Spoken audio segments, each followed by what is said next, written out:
మహాశివరాత్రి పర్వదినాన్ని పురస్కరించుకొని షాద్నగర్ నియోజకవర్గం ఫరూక్ నగర్ మండలంలోని రామేశ్వరంలో స్వయంభూగా వెలిసిన శ్రీ రామలింగేశ్వర స్వామివారిని బీజేపీ జాతీయ ఉపాధ్యక్షురాలు డీకే అరుణ దర్శించుకుని ప్రత్యేక పూజలు నిర్వహించారు. అనంతరం డీకే అరుణ మాట్లాడుతూ వచ్చే పార్లమెంట్ ఎన్నికల్లో బీజేపీ ప్రభుత్వం అధికారంలోకి వచ్చేలా ఆశీస్సులు అందజేయాలని ఆ స్వయంభూ శివుడు అయిన స్వామిని వేడుకున్నట్లు తెలిపారు. అనంతరం డీకే అరుణను ఆలయ కమిటీ సభ్యులు అర్చకులు సన్మానించి తీర్థప్రసాదాలు అందజేశారు.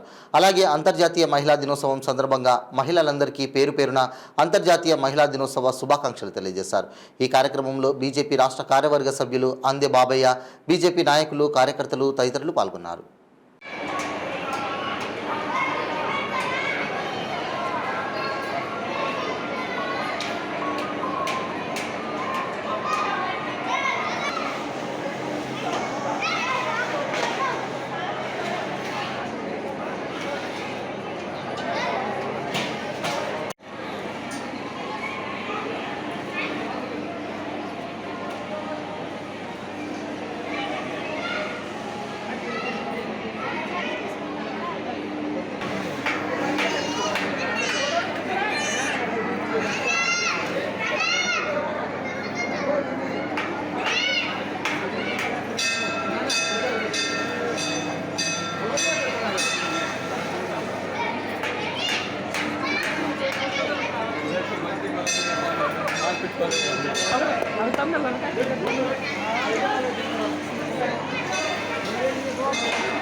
అందరూ కూడా శుభశాంతులతో ఉండాలని, ఈ దేశమంతా కూడా నరేంద్ర మోదీ గారు ఈ దేశాన్ని అభివృద్ధి పదంలో నడిపించడానికి వారు అన్ని రంగాల్లో ఏ విధమైనటువంటి ప్రయత్నాలు చేస్తున్నారో ఈ దేశ ప్రజలు, ఈ దేశము అందరూ కూడా అభివృద్ధి చెందడానికి వారు చేస్తున్నటువంటి ప్రయత్నం సఫలం కావాలని, విజయం సాధించాలని, మళ్ళీ నరేంద్ర మోదీ గారు ఈ దేశానికి ప్రధానమంత్రిగా భారతదేశాన్ని ప్రపంచ దేశాల్లోనే అభివృద్ధి చెందినటువంటి దేశంగా తీర్చిదిద్దాలని, నరేంద్ర మోదీ గారిని ఆశీర్వదించాలని చెప్పి, అదేవిధంగా భారతదేశ ప్రజలని, మన పాలమూరు జిల్లా ప్రజలని, తెలంగాణ ప్రజలని అందరినీ కూడా ఆ యొక్క భగవంతుడు మహాశివుని యొక్క ఆశీర్వాదం ఉండాలని చెప్పి ప్రార్థించడం జరిగింది.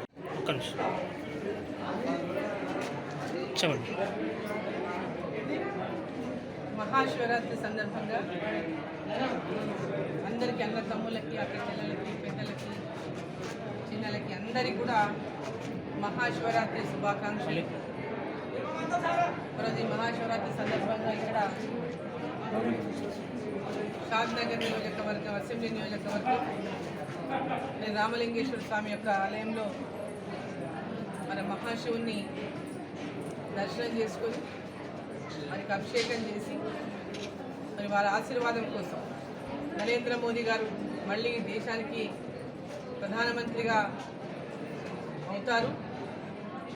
మహాశివుని యొక్క ఆశీర్వాదం ఉండాలని వారిని ప్రార్థించి మహిళా దినోత్సవం సందర్భంగా నా తోటి మహిళలకు అందరికీ, అక్కలకు, చెల్లెళ్లకు, మరి అమ్మలకు, మరి చిన్న వాళ్ళకి, ప్రతి ఒక్కరికి పేరు పేరున నా తోటి మహిళలందరికీ కూడా అంతర్జాతీయ మహిళా దినోత్సవ శుభాకాంక్షలు.